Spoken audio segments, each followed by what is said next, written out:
Amid Israel's war with Hamas, the United Kingdom's Foreign Minister David Cameron and his German counterpart Annalena Baerbock have stressed that there is an urgent need for sustainable ceasefire in Gaza, as too many civilians have been killed in the conflict. However, they have also stated that they do not believe that calling for a general and immediate ceasefire right now is the way forward, as it ignores why Israel chose to defend itself. The United Kingdom has in fact reiterated its stance that Israel has the right to defend itself against Hamas, and the group should lay down its arms. This in fact comes after the UN General Assembly overwhelmingly demanded a ceasefire in Gaza, but the UK had notably abstained.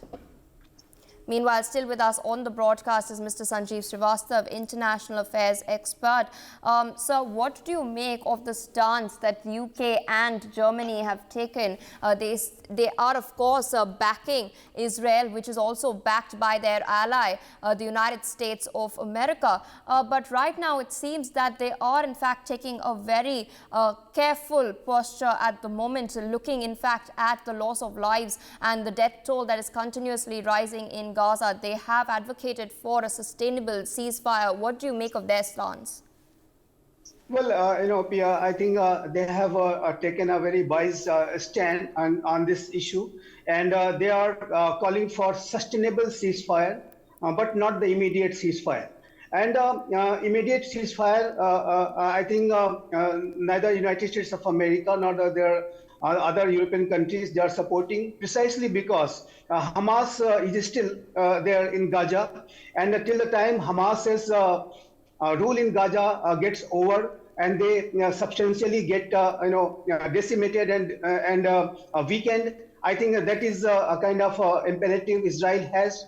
And I think Israel will have to ensure the defeat of Hamas, and for that to do, these operations must go on. That is why United States of America or the Britain or Germany or France or other countries, they are not supporting immediate ceasefire, but sustainable ceasefire they are talking about.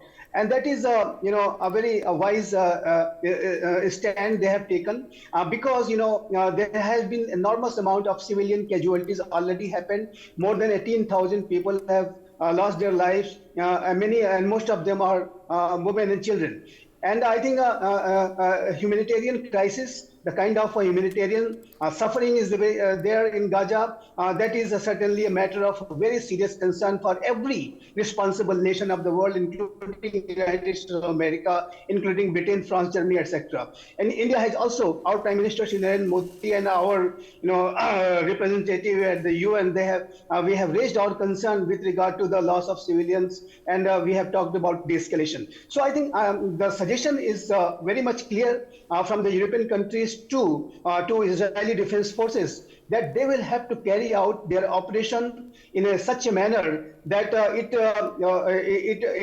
does not lead to the loss of civilians' lives, and it should be a low intensity, targeted, a surgical strike-like operation based on hard intelligence only. And I think that kind of imperative Israel will have to follow, and Israel defense forces will have to take a lot of care and caution while moving ahead with their operation. And also, at the same time, it is important that they should try to finish this entire operation in a limited time. Because if they continue prolonging this war, then I think situation will get difficult for Israeli defense forces. So again, another suggestion is coming from the France and Germany, that they will have to move ahead quickly so that a sustainable ceasefire can be ensured in times ahead. If not, and certainly they are not supporting the immediate ceasefire, because the last point here I would say that, Pia, that if Hamas remains intact in Gaza, if Hamas does not get decimated and destroyed, then they will come up with a bigger attacks. They might come up with bigger attacks whenever Israel goes ahead with any kind of a normalization process, any kind of a peace process with the Arab countries, any kind of integration process with the Arab world. I think that kind of a scenarios cannot be ruled out yet again. And that is why it is imperative for the Israel to defeat Hamas, and that imperative is very well understood by the European countries, America, and also India also understands this imperative. And that is why I think it is essential for Israeli defense forces to continue their fight against Hamas, against terrorism. But this operation must not be prolonged, and it should be done in such a way that no more civilian casualties are done, and it gets over sooner than later. For more such videos, subscribe to the NewsX YouTube channel, hit the bell icon.